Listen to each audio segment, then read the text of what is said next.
It scared me when I saw that. Yeah, it's scary. Good afternoon. Welcome to the February 27th, 2023 meeting of the Yakima School Board. A few items of introduction here. We do offer live streaming for this meeting. You can find the link on our district webpage under Find It Fast, or go directly to the board meeting website. I won't read that whole address. I thought we had that changed. I know we were going to announce it. Public comment, there will be two options for public comment. The first option is for comment on agenda items only, and the second option toward the end of the meeting is for all other topics. There are two things to sign. If you would like to speak today, the sign-in form itself and the guidelines form. And I understand we do have someone with a public comment later today.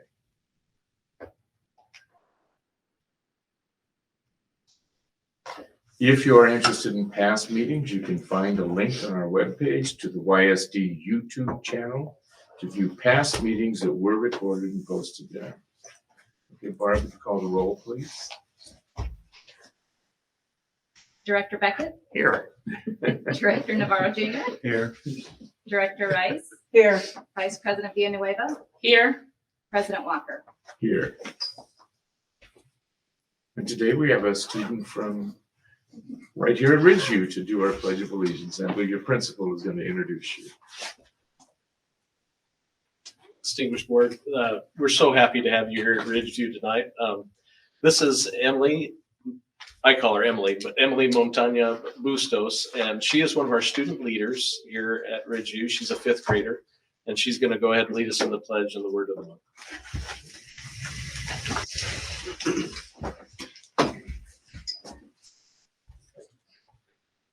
I pledge allegiance to the flag of the United States of America and to the republic for which it stands, one nation, under God, indivisible, with liberty and justice for all.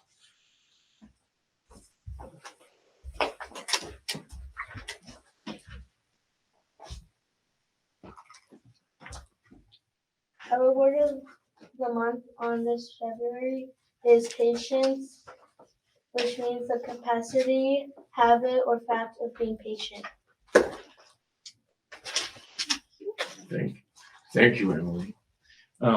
Some of our board members like to say a few words to you. They might ask you a couple of questions. So we'll hand off to Director Rice first. hi Emily. You may have heard me talking earlier. My children went to Ridgeview. In fact, my son started at Broadway, which was the school that was here before Ridgeview. And he moved when Broadway opened, that was his third grade year. So this school is pretty special to me. And I hope it's special to you too as a student here. What are you, I'm assuming you're probably a fifth grader, huh? Yeah. Yeah. And where will you be going to middle school next year? Lewis and Clark. Lewis and Clark. Another good school. Another school that my kids went to. Thank you for being here with us. And thank Mom for chauffeuring you back and forth. That's the only. Hi, Emily. My name is Graciela. Thank you for being here, and you did a good job on the Pledge of Allegiance and reading the character word of the month. What's one thing that you're excited about when you think about going into sixth grade? Probably the more math, it will get harder, and then I'll get to learn more about math and get Nice. better. Awesome. That's cool to be excited about math. Well, I wish you luck the rest of this year and hope you really enjoy your sixth grade year. Sure. I just wanted to thank you for being here today and your leadership. It's awesome to see, individuals like yourself, your age, stepping up and being here. I know it's not something easy to do, but I'm just happy that you're going into a leader. So just continue to do that, continue to develop your skills, and one of these days you'll be sitting in my seat, right? Or one of our seats, and be awesome to have you there. What are some of what are your kind of like your dreams in terms of college or education and a career? I really want to be an author one day. An author? Nice. What would you like to write about? Probably stories about what happened when I was in the past, or fantasy ones. Yeah, cool. Nice. And is your mom here or your family? My mom's right there. Hola, ¿cómo está? Pues felicidades por su hija. Siga trabajando con ella y yo sé que va a sobresalir en todo lo que hace. Gracias. Gracias. Hi, I'm Ryan. I think your principal mentioned you're part of the leadership group in the 5th grade. Can you tell us about the leadership experience here?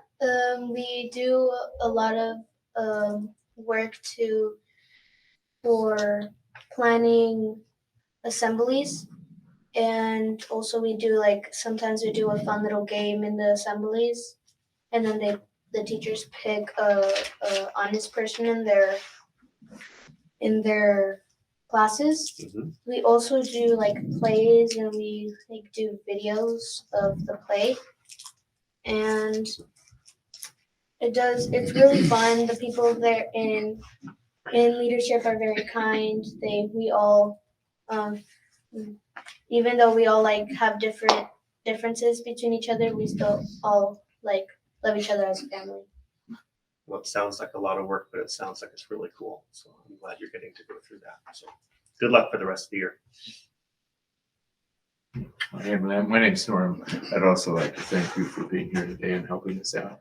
I had one question about leadership too. What's the most difficult thing that happens sometimes with leadership for you? It does kind of get noisy sometimes, and it's hard to concentrate sometimes. But then whenever the teachers come up and say we're supposed to be working, we go straight to work and we keep going. Okay, so sometimes it's hard to get your peers focused on their job sometimes. Yeah. Well, I bet you do a good job with that. Bet you model patience, don't you? Okay. Well, thanks again for being here today. And you and your mom are welcome to stay if you want to watch the rest of the meeting, but you might have other things you want to do. So you're welcome to stay as long as you want or leave whenever you're ready. So thanks again for being here. Okay, next up we have the Yakima land acknowledgement. I believe we have that on tape today again. Today, the schools of the Yakima School District rest on the ancestral lands of the 14 confederated tribes and bands of the Yakima Nation. The people of the Yakima Nation inhabited more than 12 million acres. Across Adams, Benton, Chelan, Douglas, Franklin, Grant, Kittitas, Cliticat, and Yakima counties. Today we honor the Native people who are tied to the land through history, legends, and cultures. We acknowledge their descendants who live in the world today. We thank the caretakers of this land who have lived here and continue to live here since time immemorial. An acknowledgement is a simple, powerful way to show respect. And a step toward correcting the stories and practices that erase indigenous peoples' history and culture. It also honors the truth. As a school district, we'll continue to build upon our relations with the Yakima Nation. Next up, we would like to honor a former district employee who passed away recently. I'd like to honor Sandra Charlene Poole. She was born November 10th, 1939, and passed away February 10th, 2023. Charlene was born in Baker City, Oregon, to Roe and Edith Adams. As a young girl, she grew up in Yakima.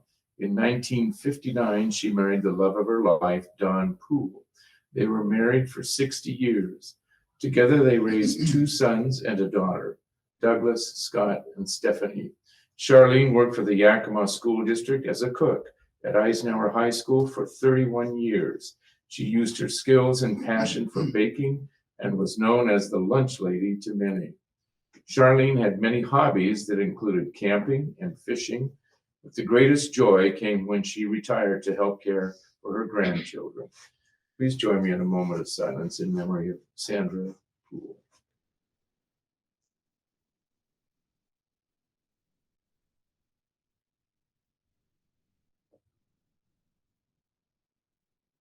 Thank you. And now we're looking forward to our Ridgeview Elementary School presentation by Principal Chris Jensen. Again, thanks everybody for being here tonight. Very excited to share with you what we have going on here at Ridgeview.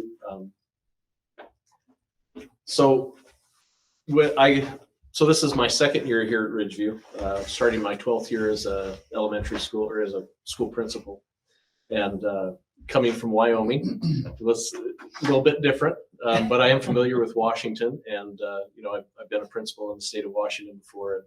And when we got here, we really felt a need to build a common mission with the staff and the community.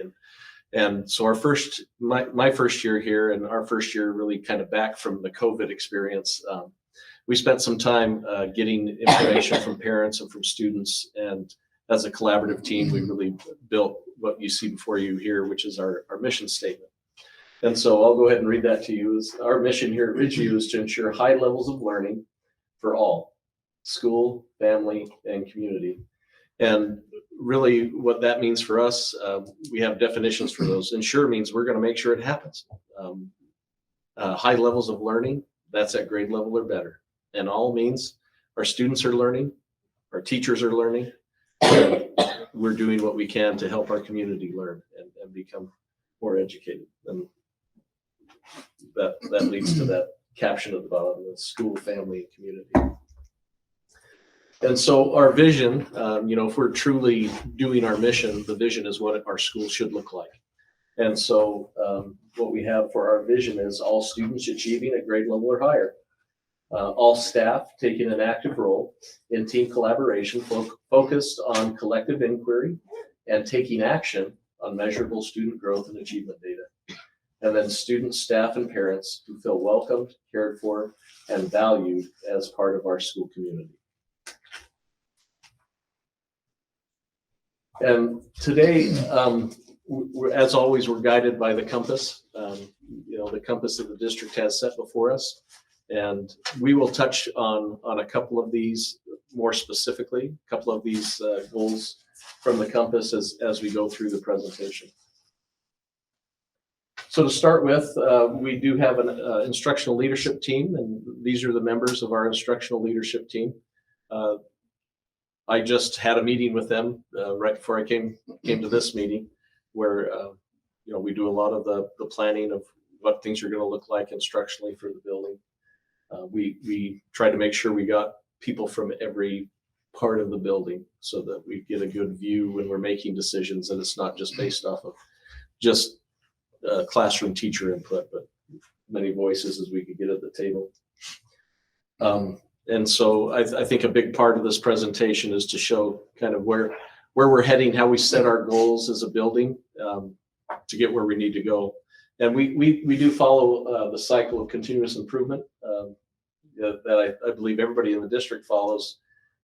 We look at our demographics. We look at state and federal assessments, including WSIF data. We look at district screeners and assessments. We look at behavioral data, some of our CEE perceptual data. Now, that CEE, those are surveys that the students, staff, and parents take, and other progress monitoring measures. Those are what we use to decide on what actions and where we need to go as a building. And so to start with, here's our demographics. As you look at that, some of the things that stand out, currently we're about 85% Latinx, about 87, almost 88% are free and reduced lunch, and really close to 43% transitional bilingual. We have noticed that number has been declining over the last few years, the number of students, but currently that's where we sit as an overall 8% migrant, almost 14% in special education. And so here's one of the goals that we'll focus on from the district compass is the equitable opportunity to achieve core mastery and critical thinking. Really, this is all about, can students perform at grade level? and how many of our students are performing at grade level in some of those big ticket in reading and in English language arts and math and science. And so some of the data that we look at, the SBA, this is the state assessment. And so this graph shows where we were at this last year. This is our 5th grade students that were leaving after our 2 years of the COVID experience and then coming back last year. Shows where those are the number of students who were at grade level in those different content areas as they left Ridgeview last year. Other data that we looked at was some of the screening data, and as an ILT and as a building, we really were looking at what can we do to increase those numbers. What's going to be our big ticket items, and we saw one common theme that we saw was our transitional bilingual students were underperforming compared to their peers, creating what we call a learning gap. So transitional bilingual students are performing at a certain level, and then the rest of the building's performing. And there was a 21% difference between where that group was performing and where their peers were performing. And that being 43%, that's a big one, right? If we can start helping that population make great gains, we're going to see that flow over big time in our building. And so so that was one of our goals was to attack how do we improve that achievement gap by making it smaller. And then we use the Dibbles assessment in the elementary school. We saw in looking at our Dibbles data that we had quite a number of students who were reading very accurately, but our fluency was just not. Students weren't able to read at a fluent level enough to do well on assessments and to access grade level curriculum. And so those were 2 bits of data that really stood out to our ILT team as we were developing our goals. And so we do have literacy goals and we have a math goal. Our math goal is really devised around that achievement gap that we saw, that 21% between transitional bilingual students and the rest of the school population. And so our goal was to shrink that by at least 5% by the end of this year. And so then in literacy, our goal that we felt was achievable was to increase the total number of students performing at grade level on the state assessment compared to last year by 20%. And so these were goals that were decided on and by that leadership team and by looking at our data. Another goal from the district compass, people feeling empowered, connected, supported, and engaged. This goal really speaks to our students arriving at school. Are they coming to school? And when they get here, do they feel safe? Do they feel like they belong? And so there's a couple pieces of data that we look at here. This first piece of data that you're going to look at, this is our attendance data. Again, since COVID, we had year 1 last year, and then this is year 2. And so you can see here the green represents where we were attendance wise, number of students who were attending school that weren't habitually absent or chronic. They use the term chronically absent.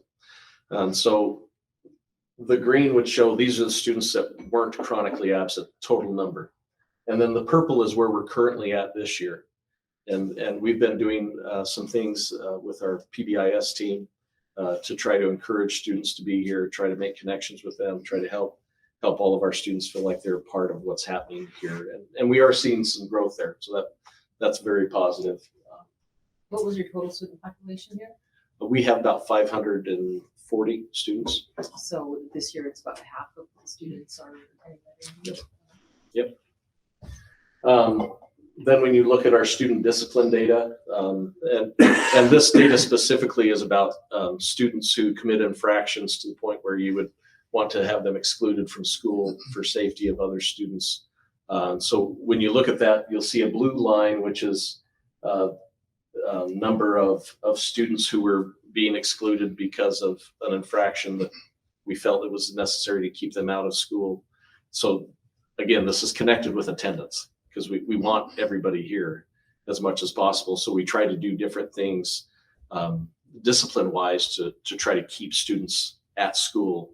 And so last year you can see the green line shows where our students were, and then the purple is where we're currently at this year as far as that data. And so I feel like we're making some good growth there from last year compared to this year. And the rest of this data came specifically from our CEE data, student surveys. The first one, the question was, do I feel safe at school? And so when you look at this graph, you see this pie chart, and the green shows that, yes, I feel safe at school. The gray is, I'm not sure if I feel safe at school. And the red is, I don't. And there's three real main factors that always lead into a student's decision on if they feel safe at school or not. Do they have conflict with peers? Do they have conflict or not feel connected with adults?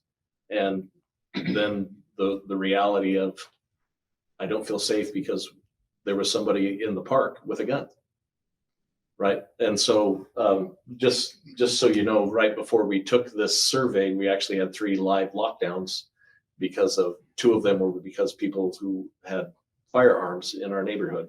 One, as every child was coming into the school, we were in lockdown, welcoming students into school. And so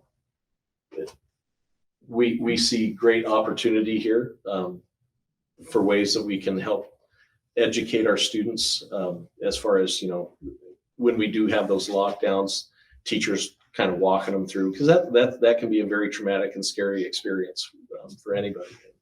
And so we make sure we take time for teachers to talk to students about why we're doing it. The point of what we're doing is to keep them safe. And we also shared this information with parents, and some of their greatest concerns was around the lockdowns as far as safety concerns for their students. We were very excited with some of the steps the district's taking in that regard, and the speed and accuracy with which we're able to advise people. But that data is right there. So. Then when we talk about school connectedness, these were 2 of the questions that really popped out to us. One, do I have a friend group? And another one, is there an adult here that I can talk to? And so again, the colors still represent. Green is, yeah, I have a friend group. Yeah, there's an adult I feel like I can talk to. Gray, I'm not sure. And red, I don't feel like that exists.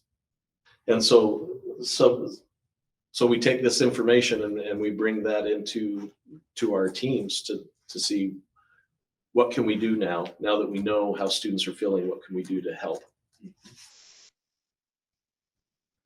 And so one of our big goals this year, as far as that school culture component, was to have our stakeholders feel valued, included, and know that their lived experiences are honored and that their voices are heard. And when I talked on the onset of this presentation, I talked about getting input from students and from parents about what they see the purpose of the school being, to construct our mission and vision statements.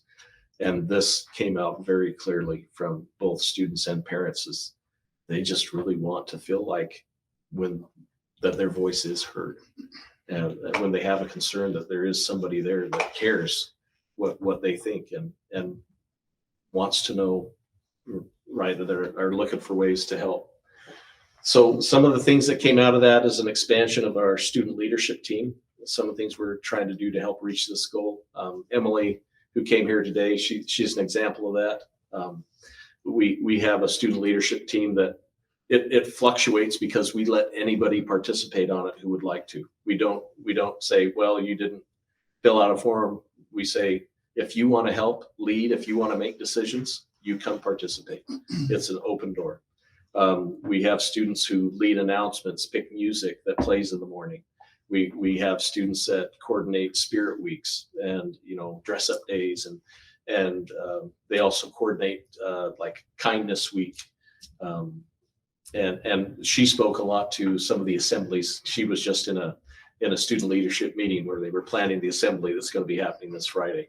And so I'm sure that was very fresh on her mind. But all of these opportunities, they've done some food drives and some clothing drives to help support the community this year, and just completely run by them. So like here's some of our Spirit Week days that the students came up with what we're doing and why, to try to help people feel included. This day to me was very special because it was Who Are You Day. Like, what is your background? Who do you represent? And so everybody got to dress up as my background, my culture, and bring it to school.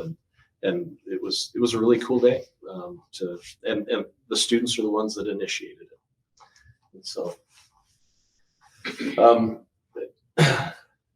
so this is our key strategies when the teaching and learning department of the district has a real push going for the PLC process, which is professional learning communities, which is phenomenal.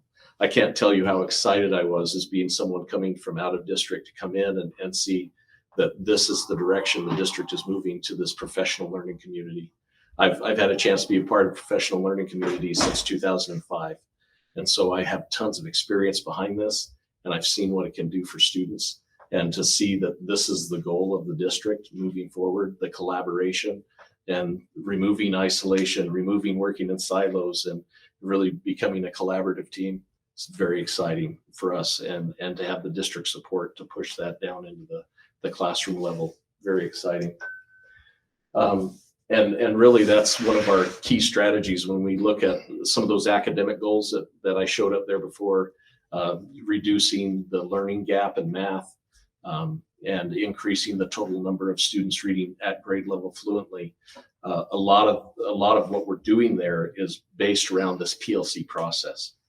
And what it really brings to the surface is equity in program, in that you can guarantee that no matter which teacher that you have in the building, you're gonna receive the right and the same education. It's not Vegas odds on whether or not I'm going to be a good reader when I come to Ridgeview. Everybody's gonna get it. It's 100% chance. That's what we're building towards. And also with that, the use of high leverage strategies. In our mission statement, we have high levels of learning by all, and that includes the staff. They need to be in this process of constantly learning and honing their craft. They are professional educators, and they are the professionals in this building, and they need to be involved in the research and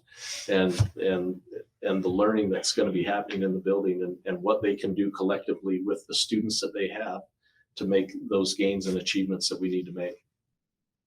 And then of course the last one I spoke to already, the leadership, the opportunities for leadership. As students, staff, and parents, and I'll touch base on that one a little bit more later on in the presentation. But this PLC process, I just wanted to show you this. This is a really so part of the PLC process is kind of a systematic way of intervening. It's timely and systematic to be able to intervene with students who are struggling. And so what you see here is some data from our 4th grade team, okay? And we've provided these teachers time to meet together and to collaborate, to look at their data together and to plan moving forward.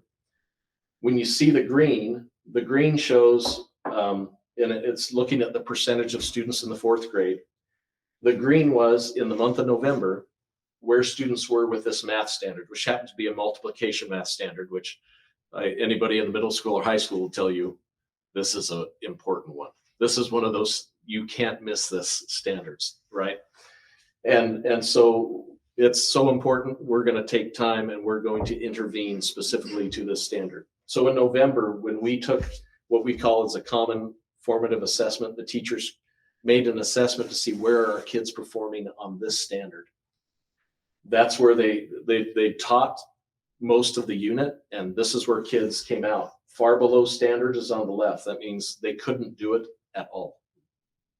Then in the middle is below standard. That means they could do some of the prerequisite stuff, but couldn't actually access the grade level standard. And then benchmark would mean they can multiply what they're supposed to be able to multiply in the 4th grade. So when you see in November where our data looked, you would think, oh no, we have a major issue. And in the past, without PLC, that would have been where it stopped and they would have just moved on with their curriculum. Well, that's where we're at. We're moving on. But we're giving them the permission to be professional and to be the educators in the room and to say, okay, we're going to stop and intervene. And so when you look at the purple, so with just a couple of weeks there, about 3 or 4 weeks where they took a time each day and they collaborated on which students are going to get what from what teacher, and look at how that switched. So the purple is how they turned out in December. And when you look at that data, that's impressive. And to think the impact that that can make when you can do that on a consistent basis going throughout. Can you share some of the interventions that you used? So I could have invited a 4th grade teacher and he could have been more specific because they're the ones that planned it. But my part was we looked at the data and helped them decide what times in the schedule they can use. Their part as a professional educator was, we've tried this, now what are we going to try? And so Sure. You could have included grouping though too. oh yeah, definitely walk to because the whole purpose with that common assessment is we want to see by the student, by the standard, what they need. And so just because of the nature of the assessment that they take, it's easy to say, okay, this student needs this, teacher A is teaching this part, this student needs that. And so the ability to group students according to their need of the gap that they have in a timely way is kind of the whole point of it. So likely one of the opportunities they took was to shift and have the kids according to their level then work with a specific teacher over those standards to rise. Yeah. And a lot of what they did, they took a Monday and they would take a little bit of a time on a Monday and they would do this. And so it was really, if you were looking at 4 weeks, it was really 4 Mondays where they were just very targeted in how they were intervening, made that big of a difference. And for like 45 minutes on 4 different Mondays over the course of 4 weeks, made that big a difference because they were focused and they knew what kids needed. So here, this is kindergarten reading data. And so let me explain what the graph says. In the fall, the green line represents how many students were ready for kindergarten when they came to Ridgeview. And so it was less than 5% of the kids were ready for kindergarten. Now, because of some of the things they've been doing as a team and the strategies that they've been using, we've been able to flip that, and we do pretty well, right? We're one of the high spots district-wide. And to be able to shift that from 5% to 70% by fall of being able to do their reading content at grade level. Just another example of some of the data, different grade level team. Here's 2nd grade data. And again, a lot of our focus this year with the PLC process has been around math. And so here's an example of the 2nd grade. A lot of times 2nd grades tend to lose ground from fall to winter. And you see we kind of buck that trend from where they were at in the fall. We actually made growth where a lot of buildings, not just in Yakima, but a lot of buildings in the 2nd grade take a dip before they come back up. And again, it's all about giving teachers the ability to be the professional and to giving them the time to collaborate and helping them collaborate on the right things. And so now I'll get back. So that was the academic portion. Now I'll get back to some of the leadership portion. When I arrived at Ridgeview, there was, and understand, I love my staff. Like I could not have inherited a more amazing staff. Like almost like I could, like if I handpicked, I couldn't have done this well. I love the people that work here.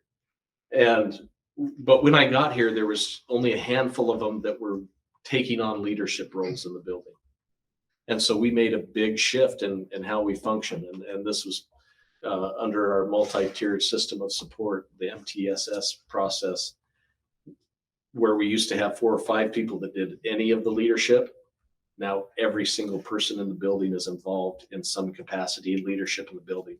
And again, it goes back to our mission, high levels of learning by all. All the teachers are honing their craft and they're taking on leadership roles. We're trying to develop capacity within our staff to own this building. And so this is a kind of a breakdown of the different teams that we have and some of the teacher leaders that we have.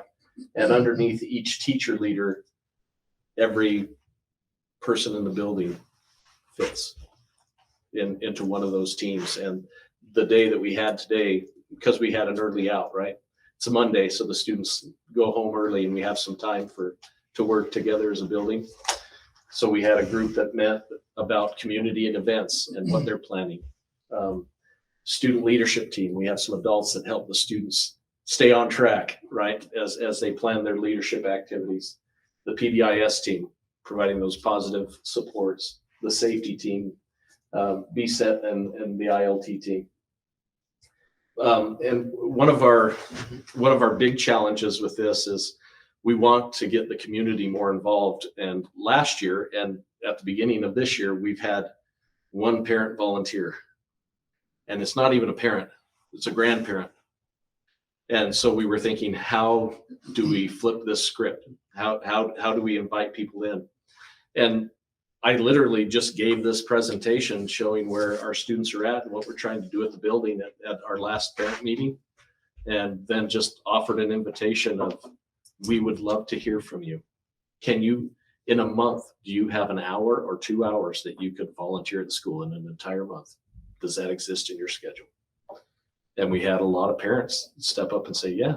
And today we at least quadrupled the number that we currently have, right, of parents that came into the building to participate in planning and looking at what Ridgeview is doing and to give a voice to what we're planning and how that will affect them at home. And we're hoping to see those numbers grow, but it's just part of that same community building shared leadership vision that we have here. And then the last district goal that we're going to touch on in this presentation is the bilingual, biliterate goal. And we're very excited next year, and so are our parents. I can tell you because I spoke to them at our last meeting about the dual language program starting up here at Ridgeview in this coming school year.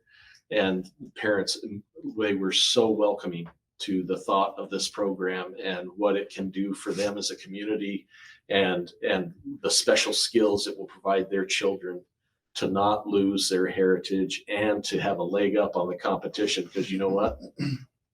Yo puedo hacer todo. Yo puedo hablar en español. I can say it in English. I am versatile. I can do what I need to do, and I'm going to be a leader and successful in this community. And so we're very excited. The parents are very excited about the dual language rolling into Ridgeview this coming year. And then just the last thing in here, this is something that we read at all of our assemblies, the Ridgeview motto, and it's really just geared towards we want to create amazing human beings who treat other people well and give their best effort.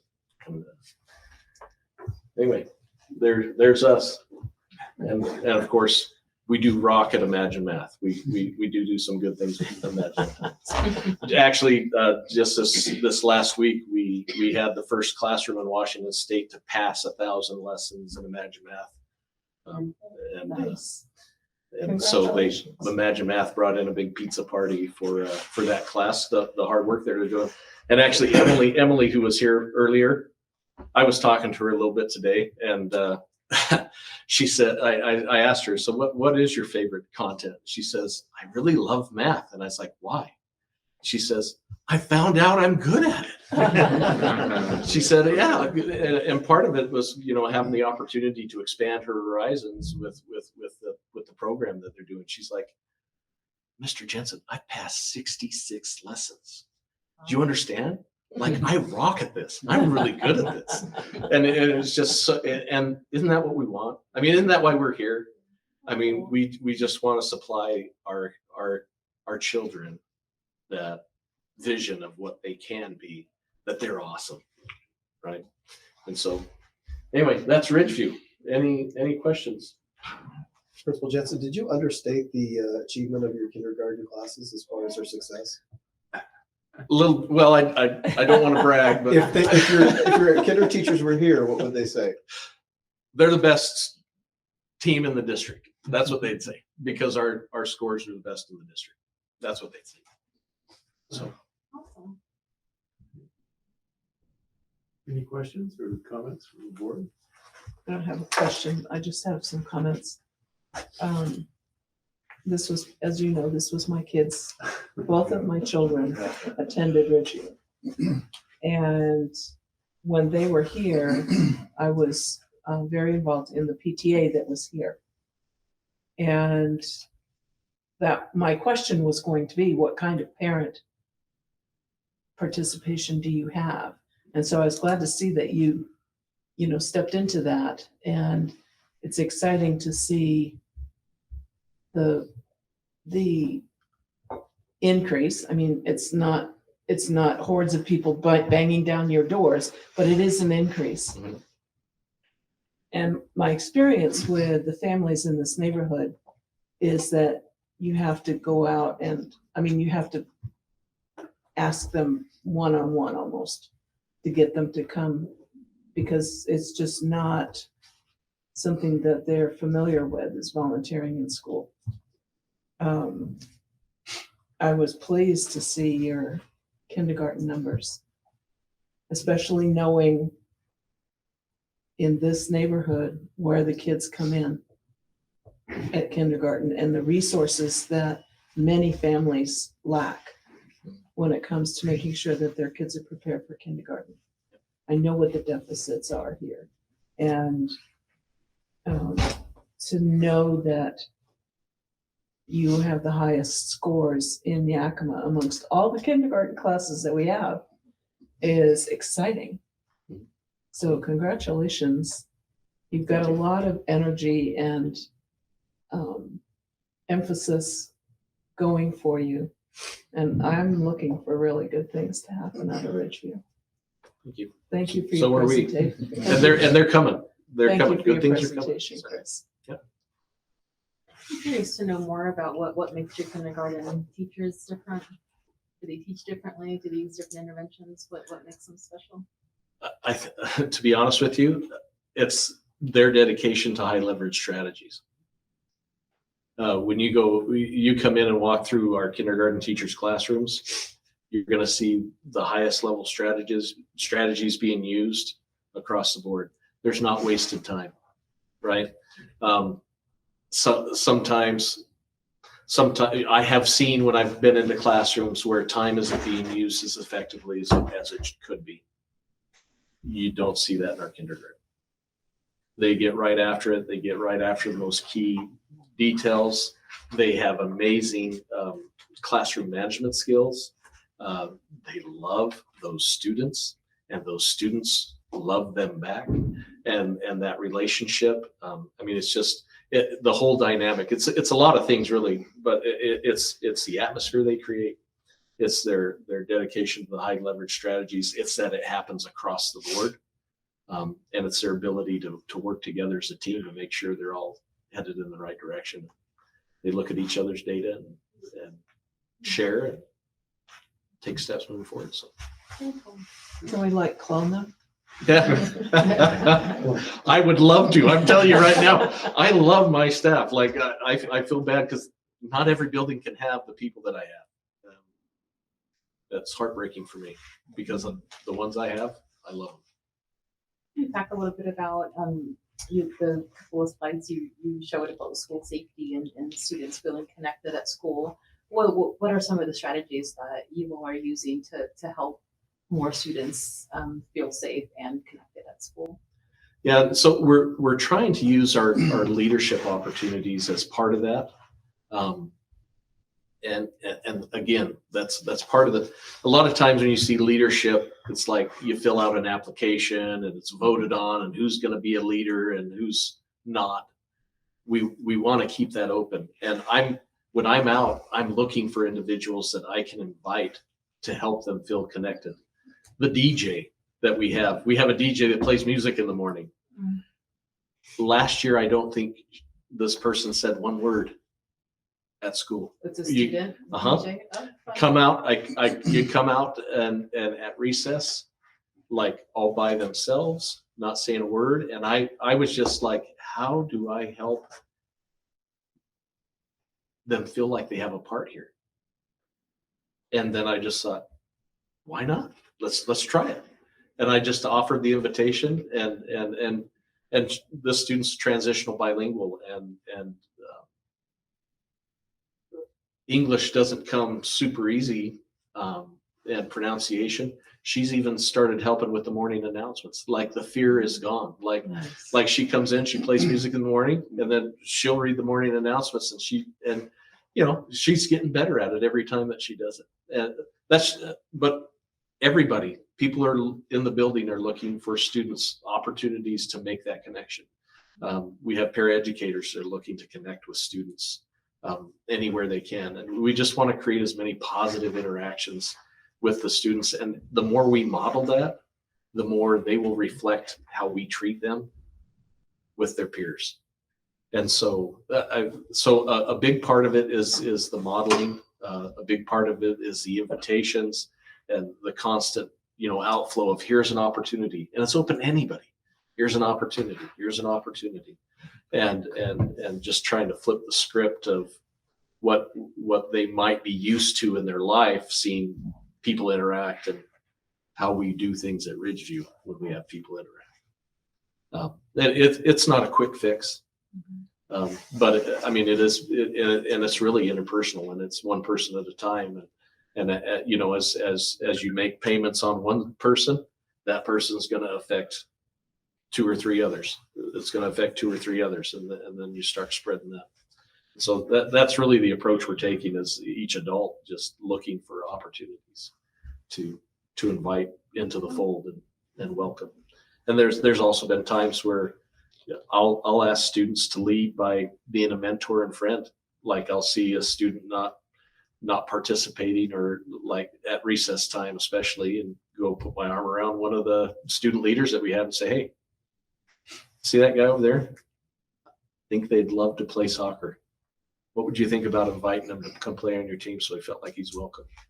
And they go, oh yeah, I could do that. That'd be great. And all of a sudden we got a new team member, and then he feels comfortable coming. And then again, you're building a connection. So If this is my last question, if the school board had a magic wand that could grant you any wish to improve what you got going on here, what would that be? So if there was a magic wand, I would want all of my students in school. The biggest issue we have is, you saw how many students aren't here that are chronically absent. So if I had a magic wand, bring them. Do you have a sense of why kids aren't coming to school? It's varied. There's so many, but there's a decent chunk that it's fear of medical issues. Because of what we went through, my kids got a cough, and kids get coughs, and kids get sniffles, and they get runny noses, and we have a lot of students miss because of that. But that is not the only thing. I mean, there's households that are having a hard time, and it's not the most pressing need at the moment. I mean, the needs vary, but like I said, if it's a magic wand question, get me them here. Because if we got them here, we can love them, we can teach them, we'll get them where they need to be. But we can't do it if they're not here. So I would suspect that the work you're doing to create a culture of belonging and safety here is going to help increase that. I think when kids get here and find out that it is a safe place to be, and that someone's looking out for them and listening to them and helping them find a place to belong within the community, the school community, that attendance is going to continue to rise. That's our hope. Yeah. Anybody else have questions or comments? Mr. Jensen, I think you're being very modest. So I'm going to brag for you. When Graciela asked the question about why is the school so successful, I know that there's great teachers, and right, there are great teachers, but also takes a great leader. So I like the way your mind thinks. I call it an OD mind, or an organizational development mind. Systems thinking. I like the way you bring in the vision, the mission, the compass, the PLCs or PDCs or whatever you want to call those, PLCs, all the programming, parent engagement, community, everything. I can see that in my mind. I can see it all working together, kind of turning and, impacting, all coming together to really have that impact on student achievement. So I have to brag for you. And then also, I'm seeing that you're also a servant leader. And one of the things that I think that is a mark of a great leader is somebody who can multiply themselves, and somebody who goes out and helps others develop their talents, their skills, and gives them the opportunity to develop. So you can see that just by what you reported. So I just want to take that opportunity to boast on your behalf, because I think you're doing an awesome job in that regard. So thank you so much for your leadership. Well, and I don't want to embarrass him, but I did kind of multiply myself. My assistant principal's got the same first name as me. His name's Chris. But I'm going to tell you right now, I could not have made a better decision than hiring Chris Whitehurst as my assistant. When he came in, I mean, talk about bringing in two people who function and work like it's almost like we've been doing this for years together. And he comes in, and I have absolute trust in him. And you could never do this with one person. And while I work on certain parts, he's doing the same thing out the other side, working with other parts. And so he deserves every bit as much recognition as leader, because he's been invaluable to me. So yeah. I like when you said, I think there's still also asked a question. What's the intervention? And so for me, you didn't know the answer, but to me that was kind of good, because you allow the teacher. You said that the teachers are the experts. They're the professionals. They're experts. They know what to do in the classroom. So let them do it, right? Just let them come up with whatever intervention, as long as they're following the mission, the vision, and so forth and so on, right? And I really like that. That really kind of stuck in my head. So I think that you do that a lot in terms of helping to develop people, and then letting them go and be the experts and do the work that perhaps they're called to do, right? And so I really appreciate that approach. Well, thank you. Yeah. Ryan, did you want to add? I'll say ditto to Mr. Navarro over here, of course. But I do have one question, and it's sort of a follow-up on what Graciela asked about the student safety response, especially since some lockdowns had just happened prior to that data coming in. Yeah. My question is, do we have any way of tracking or surveying students, or have any metrics that would give us an indication of if the presence or the reality of those lockdowns makes them feel unsafe because lockdowns are happening in general, or because we aren't handling lockdowns well or fast enough? Like, is the fact that lockdowns are happening because of stuff in the neighborhood causing trauma, or do our kids look at the way we're doing this and they have doubts about our ability to do it well? Yeah, that's a great question. I don't know if that metric exists. That would be a very worthwhile thing to explore, and would give us a lot of information moving forward on how we could improve students' perceptions. And I mean, worst case scenario, we can ask them. I mean, we could create our own. We've done things like that before, and so I appreciate that thought and that insight, and that we'll look into that to finding out that information. Thank you, and thanks for your presentation. Yeah, I don't know if we have local data on that, but I recall just recently reading a national level research, and there's some question about how lockdowns or survivor drills or all these kinds of drills actually in themselves while we're trying to prepare kids to know the right thing to do, so when there is an emergency. But the side effect of that is it does create trauma in itself, in that we're creating this perception that school's not a safe place to be when we do those kinds of drills. So it's a real balancing kind of thing, and then research is kind of new in that. But I'll look for some more research, because that concerns me too. That, you know, what kinds of drills are we doing? Do they, you know, and how often we do them? I think that's an issue sometimes too. I have one question, and I'd like to ditto all the compliments. I won't repeat all the compliments. I'm really excited about what's happening here. I'm curious if your powerhouse kindergarten team is also going to be your dual language kindergarten teachers. Well, 2 of them will be. Okay, We are in the market for a new member to the team. So, but yeah. And I'm excited that the dual language is coming here too. Yeah, and we do have some exceptional teachers who are going to step into that. Well, thank you so much. Is there anything anybody else would like to add or compliment? Thank you so much for the presentation. I think that the care that you have for the school and your staff and students really comes through just in your communication style and in the information that you shared with us today. So thank you for being such a great principal and showing how much you care about our kids. Thank you. Thank you, board. Appreciate what you do. Thank you.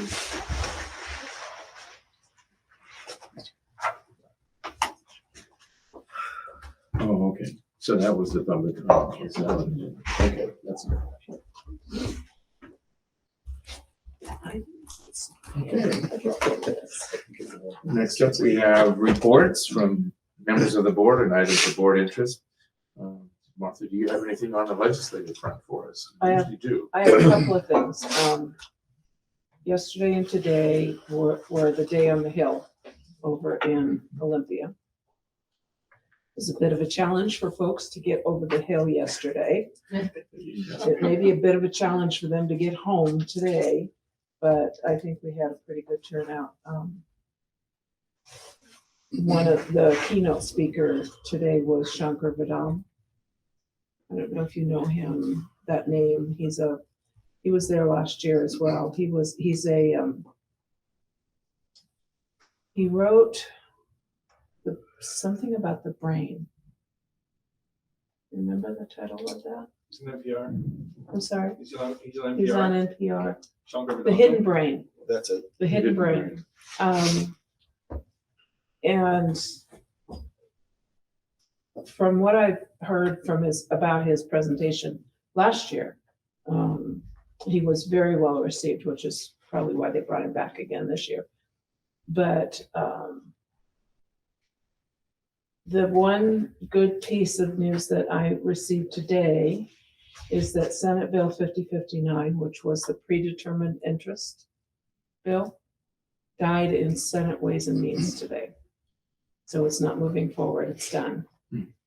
And that was the one where if somebody experienced something in fifth grade at Ridgeview, 20 years later, they could come back to the district and show how that affected them as an adult and take the district to court. And if they won, they could get all of that monetary payment. Like accrued interest on. Yeah, like fifth grade on till God knows when. There's no end date in sight. You can imagine that the trial lawyers wanted that bill. But then when you've got every elected official within your legislative district advocating heavily against it, it's probably not a good idea to vote for that. But that's just my way of thinking about advocacy. So it's done for this year. I expect it'll be back again next year. They tried last year and weren't successful. But the scary part is that what made it all the way through to Senate Ways and Means, which is the next step is to the Rules Committee where they could put it on the floor. So we did not have a position within all of those that WASDA has about predetermined interest, I can guarantee you that next year we will. It's part of Well, I think that'll be a good discussion because I get the financial piece of it, but you know, when you think about childhood trauma and what could happen and what, Mhm. you know, has been shown across the country, Sure. that things that have happened to kids in schools. If the school district was negligent, why not? Well, that's, So that'd be an interesting discussion for us to have next year, because I feel a little. well, differently we about should it. have that discussion probably sooner rather than later because the position window for submitting positions for next year for General Assembly in September opens up in April. That's right. So it's April to the beginning of May. And if there's a particular or several proposals that we want to make, we need to start thinking about that now and having discussions about that now so that we can get the proposal written and through our process, our approval process here, because it has to be a board approved position, and get it submitted within that window. So, I also have an electronic version of the Hot Topics document that was handed out at the conference this weekend, and I'll forward that to you. There were essentially two, transportation and special education were the two hot topics that we that were decided on for this year. So those, as far as I know, there is some version of both of those topics that is still rolling around in Olympia. And we'll have to wait and see what comes out of it, what the end result is. But so my urging to you is think about the things that you want to propose for possible positions for next year. Take a look at the positions document, which is on the WASDA website under strategic advocacy. I can send you the link. Look through that and see if you see any holes, if there's anything that jumps out to you that we don't have a position about X or Y. And we can talk about it and develop that position proposal. And that's it. Okay, thanks, Mark. Just kind of a related topic, there was an interesting article in today's Seattle Times from the Superintendent of Public Instruction regarding the future of school funding and some of the challenges with districts around declining enrollments, and that has a significant impact on long-term school funding. So it's a worthwhile article to read, and there, obviously that's going to impact how we approach the legislature again in the future. So it's, is there a way to forward that out, Pedro and Barb? What's that? Access that article, because not everybody has access to the Seattle Times. Can you send me the article? Or I can send you the then article. we can. Print it off and PDF it. Print it off in PDF, but I think it's worth reading for every school board member, being future focused. I had a couple of things. Anybody else have something to add for the good of the order today? I would just like to add a couple positive things. I had the opportunity to visit Adams and Lewis and Clark last week, and kind of like what's happening here. I'm really excited to see what's happening with staff development, what's happening in the classroom, and walking into classrooms and seeing really intentional teaching and really good classroom management. And it's really exciting to see the work that people are doing on the front lines. And there are challenges. One of the things we talked a little bit about today, we heard about things happening in the community that impact school climate. And both of those schools are feeling that too. There are traumatic things that happen in the community that bring, fear and concern onto school grounds. And so I think it's not something we can totally control, but it's something we should certainly need to be aware of and supporting our students and our parents. But again, it's really, really fun to see those schools and see what's happening. And down the road for our bond stuff, we really need to have you take a look at the central courtyard at Lewis and Clark. It's a disaster. Wow. It's the concrete is rotting and It's full of concrete planters that are well, that the have been planters, stalling for but years. all of it is just the concrete's in horrible shape. It's an unusable space, and their wish list. Like you say, well, if you could wave a magic wand, they'd like to cover that courtyard, at least a portion of it, be able to use it more year round and stuff. So that's something to, when we're thinking about capital things, to keep in mind too for them. So, but I'm really impressed with what our staffs are doing. Okay, and you might have some things to add with your update along with that. So, Dr. Green. Thank you. Just a few things to share today. The first being that you were each handed and should have access to a draft board meeting schedule for 2023. That gives you an idea of the current status of scheduled meetings. This could change with the work that in which we're about to embark with Mary Alice in her consultation. But as somebody wise in this group once said to me, it's easier to cancel a meeting than it is to schedule a meeting. So we have them all scheduled for right now. Who said that? I don't know. I don't know who shared that one with me. Maybe it's somebody that had a child come through Ridgeview. I'm not sure. Did you know? It's, by the way, it's so nice to see it's nice to see the school pride. Even we all have that instilled pride of where we attended and our kids. But just thinking about President Walker, I think when we were over at, where was that, McKinley?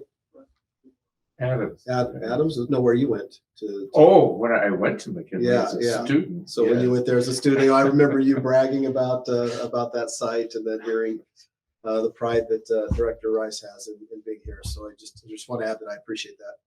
So you have access to this draft. I do believe that the bold print around some of the days, it looks like a lighter color. Sorry with the colors, but those are actually days where we have some evening PLC scheduled events. So on those dates, the regularly scheduled board meeting that would be on a Monday would fall on that date, and that is likely a virtual session, as they have been. I think we've had 3 so far, and we have another 3 on the docket going into 2024, and that's part of our one of our levers around the PLC work. And I think that if I'm channeling my assistant superintendent, Jenny Rodriguez, I would add that a lot of the work that we're seeing, and we heard Principal Jensen here talk about the importance of PLCs and coming together. So I would be remiss if I didn't mention again the approval of option C of our 2023-2024 calendar, and thank the board for supporting the lever around professional learning communities, because we did add 5 half days into the calendar. And I know that was not an easy thing to do when you talk about less contact time, but then to hear Principal Jensen talk about the way that teams can come together and move those numbers. I think it was around the multiplication. And what grade was that? 2nd grade? 4th grade, where he saw those numbers or showed those numbers. So, all right. So I'll move on to the second item. Yes. I'll ask some questions. Sure. So the days in Gold. They're the gold. gold are our meeting dates, but Yeah, but gold with the broad outline, with the dark outline of that gold cell. Those are the PLC meetings. and those are the ones that we're supposed to be at.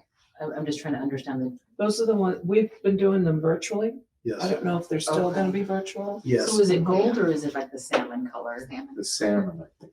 So like the one that I'm looking at is January 19th, 2024, it looks like. That's an example of Yeah, I guess it's. The I guess it's PLC kind of a Salmon peak. color. October color. 10th. Yeah. Okay, so those are the ones that the board needs to attend. Yes. Okay. So Yeah. PLC, yeah. And then Those- the blue, what's that? The green days are not the opposite of blue, sorry. The green days are not days for us to go No. to the. Those are the early release. I'm laughing because I feel like you're in my world. I'm colorblind. So you can call them gray, green, salmon, gold. I'm lost right now. So somebody's going to have to help. Okay, so we go to the peach ones, not the green ones. Those Yes. are the board professionals. More like a salmon bear. Nobody's helping me for my days. Somebody's- So we could use a different color, like red or some rock. It's called productive struggle. All right. Okay, thank you. And sorry, can I just confirm that these meetings will be the trainings that the board needs to attend will be sent to us via an Outlook calendar, so we Yes. will clearly understand. Okay. All right. Great, thank you. I'll look into patterns next time instead of colors. I think that'll be a little bit better. Yeah. The other item that I have for you, I think it's it's attached in the public content area as well, is just information about the Legislative Day on the Hill. So you may or may not recall, but I did travel to Olympia with Jake Cooper, and we were able to spend a day. And if you pan through the schedule, you can kind of see the entire schedule along with the professional kind of biography of the people with whom we met. So you'll see that we started with Senator Perry Dozier and then Senator Curtis King. Representative Liliana Ortiz-Self is the only one that we did not meet with personally, but she's not in our area. So that was more of a opportunistic meeting, as I knew her from my time on the West Side and wanted to put in a pitch for early learning and dual language, but we did not meet with her. Ironically, we met with one of her office staff, Vanessa Ponce, who is related to Berenice Ponce, which was fun to talk to her. Berenice being a former board member.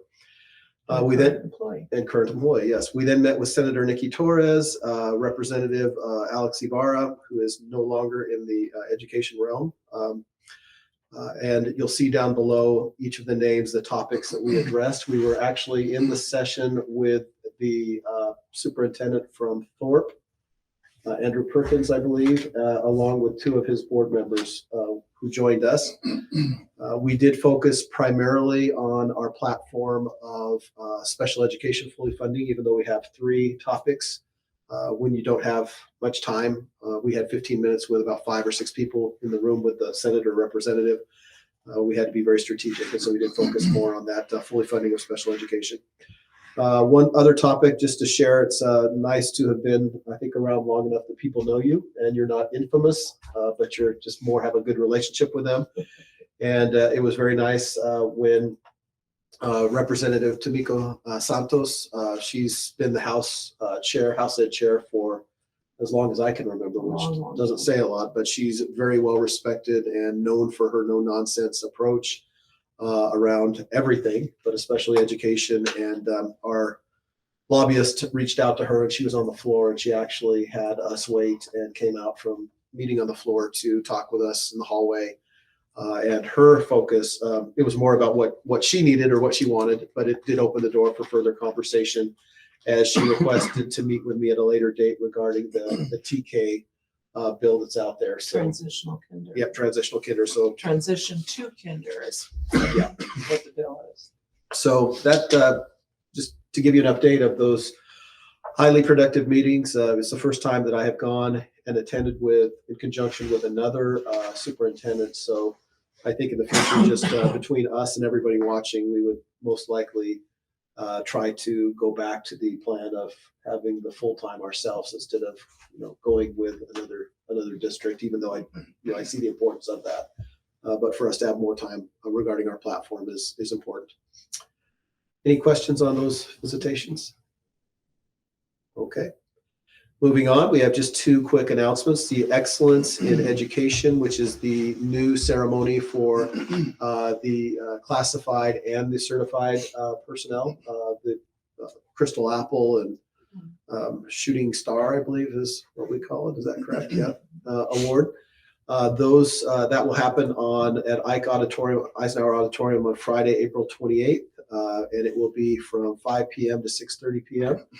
I would encourage, in fact, could we make sure that we send an invitation? We would love to have you present. It's a high-profile community event where I think it would be very beneficial for all of you. If you're going to choose one or two places to attend, this would definitely be one that I would recommend. Very celebratory.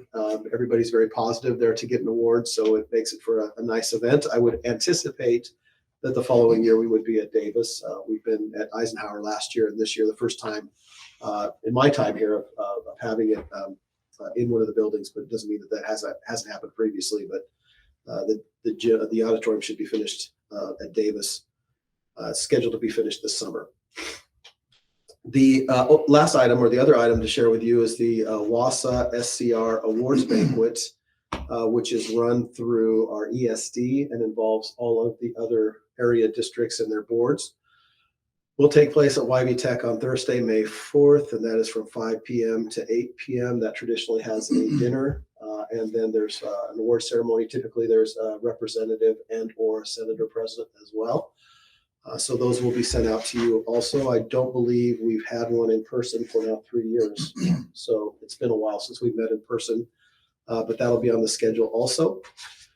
And then the last item that I have for you is contained in the executive content. If you pan down under the superintendent's update, it's just a reminder of the steps that we have gone forward in completing the ENDS report reschedule. And you can see that we've gone through everything through February 14th, and then you'll see February 27th.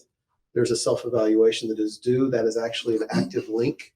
So if you could click onto that, then you would have access to the self-evaluation that is due to the board president, but it's accessible to all of you through that link. Residents have access. It will be available once we grant access.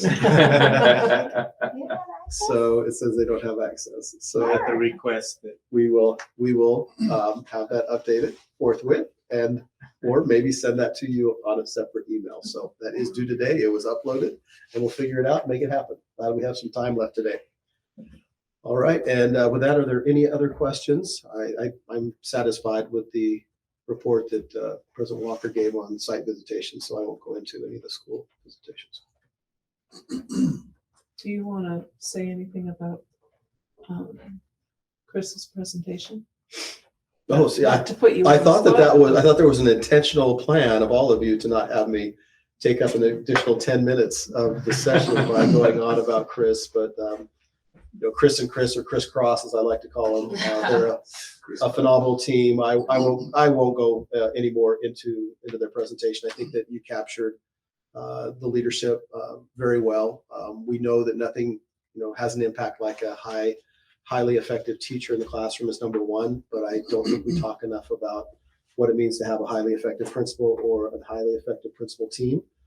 Seeing Principal Jensen's presentation makes me hope and plan and scheme for how to keep him here in this building and retain him. It's important to see, the work that he's done over the last 2 years and know what could be over multiple years and what that could mean to the community. So thank you to both of them. And I think, as you've seen, they'd be the first to deflect and start talking about staff, which is what he did. And that's what a great leader does. So I appreciate both of their examples. And if you, just a reminder for the board, Chris Whitehurst was one of our interns that came through the district. And I believe it was 3 years ago that you oversaw the baccalaureate, correct?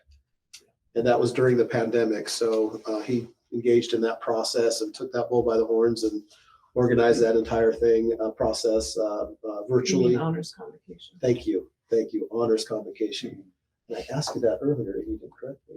I didn't know what you were asking. You waited till we were it's just like, she doesn't correct me in private, but she corrects me in public. So I had to dig Thank back you. into my memory bank. honors convocation.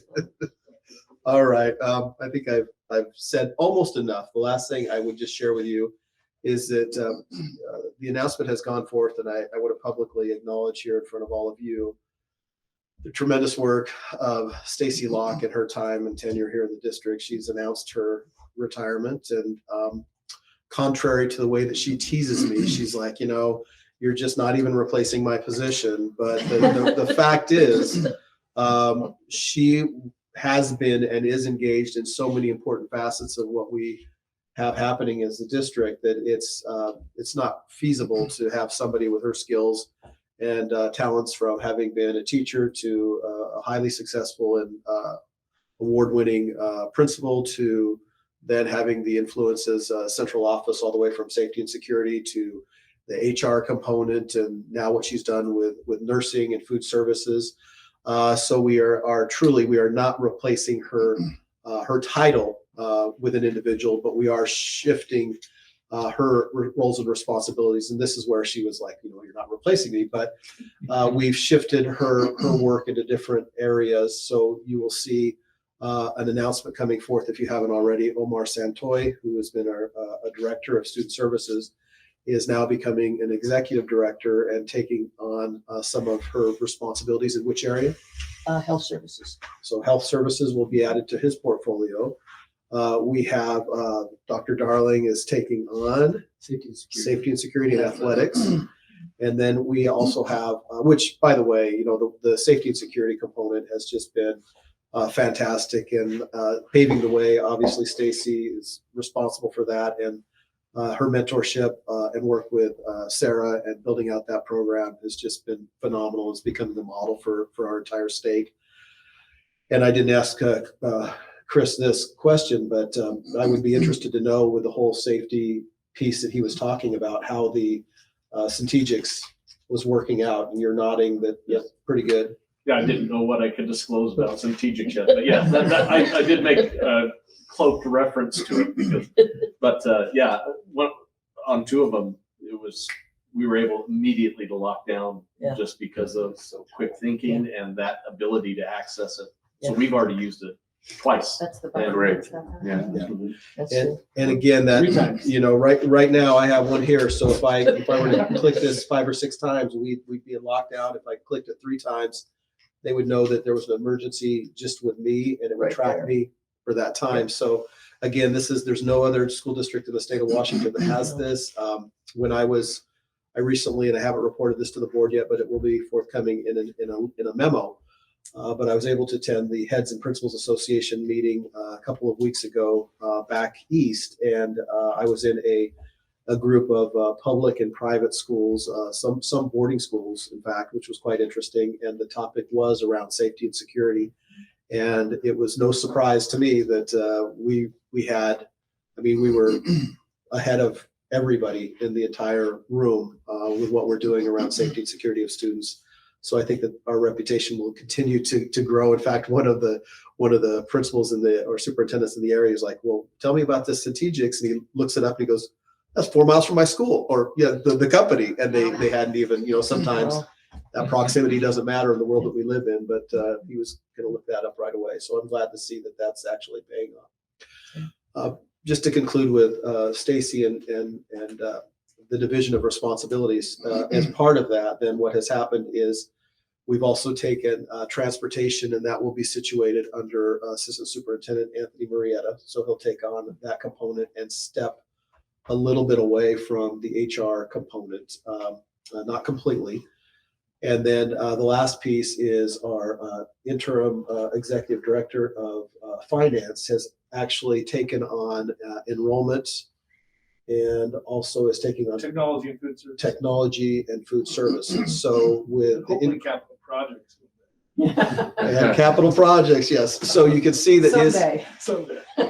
we're not just giving him a different title, which we are, but he's taking for those responsibilities, but increased title and responsibilities. So he is actually moving from interim executive director to interim assistant superintendent of finance. We're going to leave it at finance, but some of those other components are nestled under his portfolio as well. So I would like to invite him to the table if we could, since he's going to assume that role. Would you come on up? Coming out party? Yeah, there you go. Thank you for moving me off this kitty table. Well, These are all kitty tables. we didn't say you could talk yet. No, that's right. We didn't say you could talk. We're going to have to review this. It's too late for that. There's no placard either. So. Anyway, so that's all I have for you today. Quite a bit. Congratulations, Stacy. Yeah, and Jake, congratulations. Thank you all. Thank Any you, other Trevor. questions or comments for? That was, Dr. that Green? was, it'll bring me to tears here. So, I'm gonna try to get you before you leave. yeah. Get you to tears. Okay, we actually do not have public comments today. One of the public comments has been moved onto the agenda, and that would be Melanie Rosen talking about stable, affordable housing.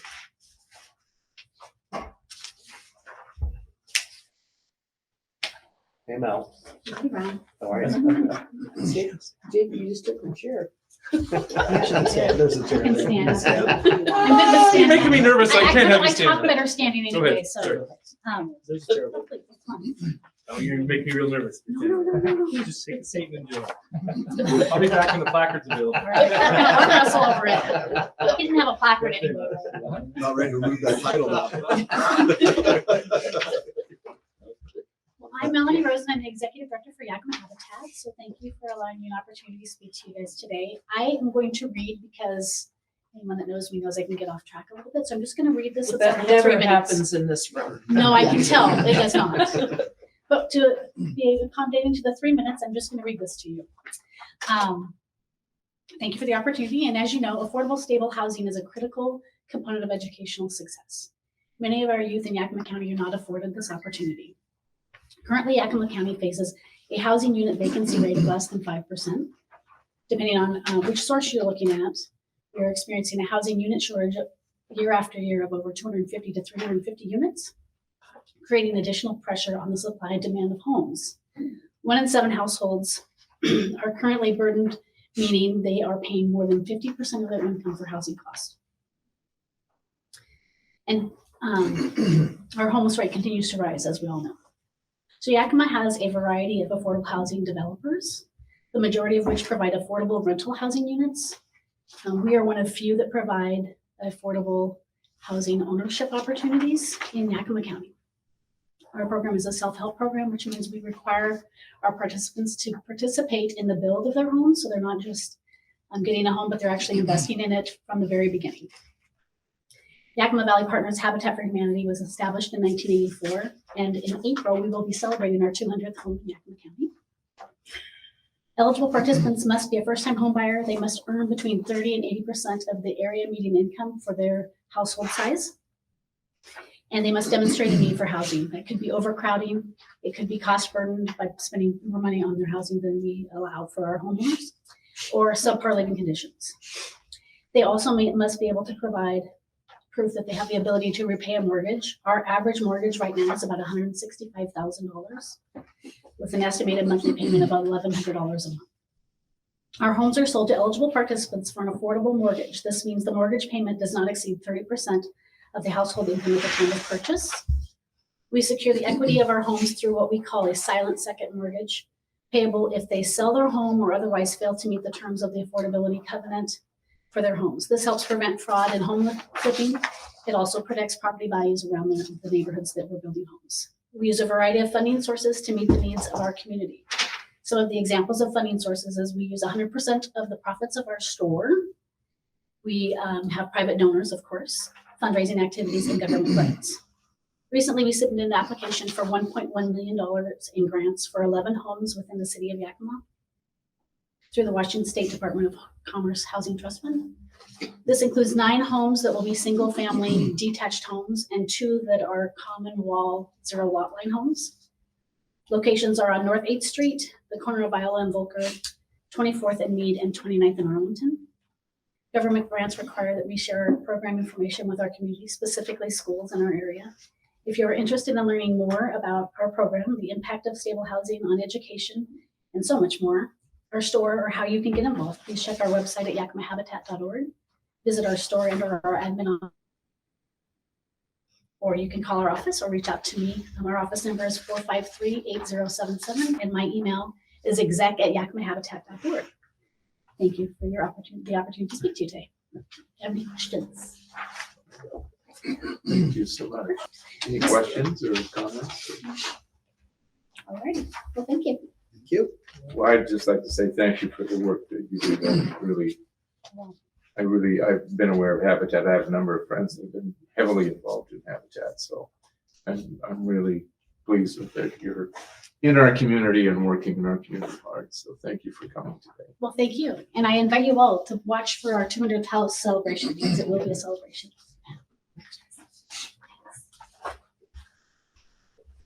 Okay, we have no public comment today, so we can move forward to discussion of our board rating reports.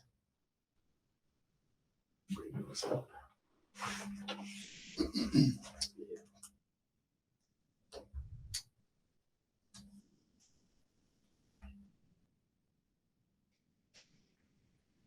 Just to summarize on the first report on 1000.3.4, board president's role,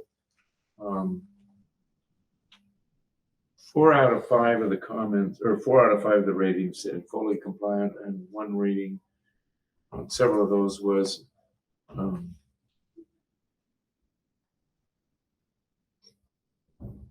making appropriate progress. Yeah. So there weren't lengthy comments. So, did anyone want to comment or add anything to that? Okay. Do we need to vote on these separately, or can we vote on this as a block? We can vote on them as a block. Okay, so we'll go through all of that. The next one was board members' code of conduct. And to summarize that report, I think everyone indicated that we were fully compliant. There was maybe just one comment of making sufficient progress on that one. And those 2 were fairly long ones. The last 2, board committee principles and board committee structure, we were fully compliant in all aspects of those. They're almost irrelevant because we have no active committees and have not had any, but the policies still exist. So Just in case. Just in case we have the need for one committee. So at this time, I think I would, unless there's any other discussion or comment on these, we can open the floor to a motion to approve the ratings reports. So can we call out each one so that it's on record? Okay, so yes, I'll read through the list again. Policy 1000.3.4, board president's role. 1000.3.5, board members' code of conduct. 1000.3.6, board committee principles. 1000.3.7, board committee structure. I move that the board of directors approved all red policies. Second. It's been moved and seconded. Is there any other discussion? Okay, Barb, would you call the roll, please? Director Beckett? Aye. Director Navarro Jr.? Aye. Director Rice? Aye. Vice President Villanueva? Aye. And President Walker? Aye. Motion passes 5-0. Okay, thank you all. And the last thing on our agenda today, we have the need for a closed session, and Bob will explain the reason for closed session. I believe we will be remaining in this room, and then anybody that's not party to that closed session will need to leave the room. So, and we will need to turn off the cameras and the mics. So are we adjourning? Not yet. Mr. President, we would be adjourning the regular meeting and moving to a closed session under RCW 423140, subsection 2, as the meeting would relate to a quasi-judicial hearing, which isn't subject to the Open Public Meeting Act. So it's a closed session. Okay. Any other questions or concerns before I adjourn? Okay, board meeting is adjourned.